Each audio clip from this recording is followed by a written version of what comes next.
Hello everyone, আপনি যদি নতুন একটা ফেসবুক পেজ ক্রিয়েট করে থাকেন তাহলে এই ভিডিওটি কিন্তু আপনার জন্য। আজকে আপনাদের দেখাবো কিভাবে সঠিক উপায়ে আপনি রিলস ভিডিও আপলোড করবেন। তো ভিডিওটি অনেক ইন্টারেস্টিং হতে চলেছে। আপনি আমার ফেসবুক পেজে নতুন হয়ে থাকলে ফলো দিয়ে রাখবেন এবং ভিডিওটি শেয়ার দিয়ে রাখতে পারেন, যে কোনো সময় আপনাদের কাজে আসতে পারে। চলুন শুরু করা যাক। সো বন্ধুরা, প্রথমে এক কাজ করবেন, ফেসবুক অফিসিয়াল অ্যাপ্লিকেশনটি ওপেন করবেন। ওপেন করার পর এরকম ইন্টারফেস চলে আসবে। আসার পর আপনারা এক কাজ করবেন, উপরে প্লাস আইকন পাবেন, এখানে ট্যাপ করবেন। এখানে ট্যাপ করে দেওয়ার পর আপনারা রিলসে ট্যাপ করে দিবেন। রিলসে ট্যাপ করে দেওয়ার পর আপনি এখান থেকে একটা ভিডিও সিলেক্ট করবেন। আমি একটা ভিডিও সিলেক্ট করলাম। করার পর আপনারা কাজ করবেন, নেক্সটে ট্যাপ করে দিবেন। নেক্সটে ট্যাপ করে দেওয়ার পর কিন্তু এরকম ইন্টারফেস চলে আসবে। আসার পর এখানে আপনাদের ডিসক্রিপশন দিতে হবে। আপনারা ডিসক্রিপশন দিবেন।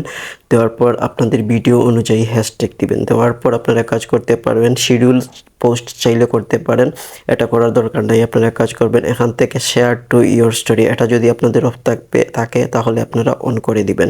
এটা অন করে দিবেন। তারপর আপনারা কাজ করবেন, এখান থেকে একটু নিচে যাবেন, যাওয়ার পর লোকেশনটা অবশ্যই দিবেন। লোকেশনটা দেওয়ার পর আপনারা এখান থেকে অ্যাড প্লেলিস্টটা আপনারা সিলেক্ট করে দিবেন। দেওয়ার পর আপনারা কাজ করবেন, সি মোর সেটিংসে যাবেন। সি মোর সেটিংসে যাওয়ার পর এখানে শেয়ার টু গ্রুপস, এখান থেকে আপনারা একটা বড় গ্রুপে শেয়ার করে দিবেন। আপনারা অনেকগুলো গ্রুপে শেয়ার করার প্রয়োজন নেই, আপনারা একটা গ্রুপে শেয়ার করবেন। তারপর অ্যাড টপিকে যাবেন। তারপর আপনাদের ভিডিও অনুযায়ী আপনারা টপিক সিলেক্ট করবেন। তো আমি আমার টপিকটা সিলেক্ট করলাম। তারপর আপনারা কাজ করবেন, সেভে ট্যাপ করবেন। তারপর কিন্তু আপনারা শেয়ার নাও ক্লিক করে দিবেন।